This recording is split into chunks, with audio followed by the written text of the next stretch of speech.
আন্তর্জাতিক অস্ত্র পাচার চক্রের সঙ্গে যুক্ত ছিলেন শাহজাহান। শুক্রবারের সন্দেশখালী আবারও তুলল একাধিক প্রশ্ন।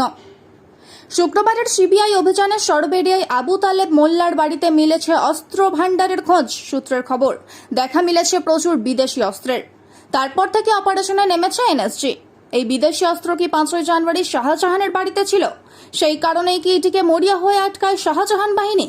উঠল প্রশ্ন। সূত্রের খবর, বিদেশি 9mm পিস্তলের খোঁজ মিলেছে দেশি 7mm পিস্তল। দেশি বিদেশি মিলিয়ে উদ্ধার হওয়া আগ্নেয়াস্ত্রের সংখ্যা অন্তত 15।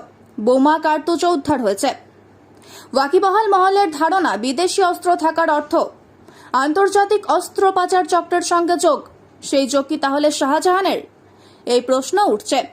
সভাপতি ভোটের মধ্যে প্রশ্নের মুখে জাতীয় নিরাপত্তা। এই অস্ত্র কোথা থেকে কেনা হয়েছিল?